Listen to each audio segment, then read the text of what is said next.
ইয়াসিন ভাই তুমি এইখানে? তুমি তাড়াতাড়ি বাড়ি যাও, ভাবি গলা দড়ি দিয়েছে। তুই কি বলছিস রে? আমার বউ কেন গলায় দড়ি দেবে? আমি অত কিছু বলতে পারবো না, দেখো সময় ভাবির মাথায় পানি ঢালছে। এই রাকেশ, তুই ঠিক বলছিস তো? আমার বউ বেঁচে আছে তো? হ্যাঁ তুমি তাড়াতাড়ি যাও। ওরে আমার কি হলো গো?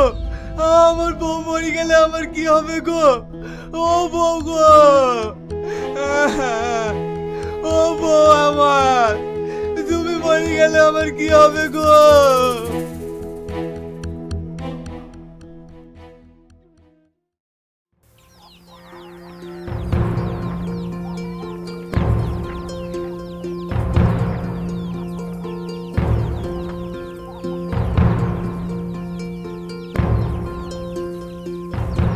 ও গো, হঠাৎ করে তোমার কি হলো? তুমি গলায় দড়ি দিতে গেলি কেনে? সব হচ্ছে তোমার ওই মায়ের জন্য। তোমার ওই সব সময় আমার পেছনে লেগে থাকে। আমি আর বেঁচে দেখতে চাইনি। তুমি কি বলছো? আমার মা কি করলো? তোমার মাকে গিয়ে জিজ্ঞেস করো।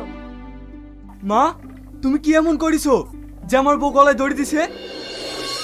আমি আর কি বলতে যাব? তোর বউ কার সাথে যেন সব সময় ফোনে কথা বলে।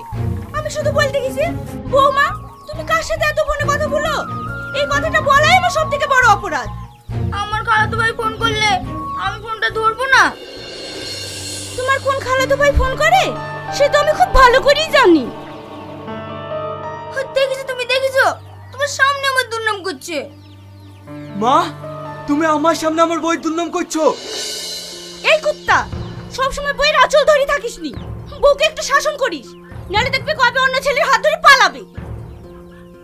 ও গো, তুমি আমাকে রেখে অন্য ছেলে হাত ধরে চলে যাবা? না গো সোনা, তোমাকে ছেড়ে আমি কোথাও যাব না। কিন্তু তোমার মা যদি আমাকে জানায় তাহলে আমি চলে যাব।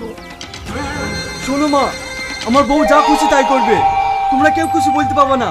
আমি সব ছাড়তে পারবো, কিন্তু আমার বউকে ছাড়তে পারবো না।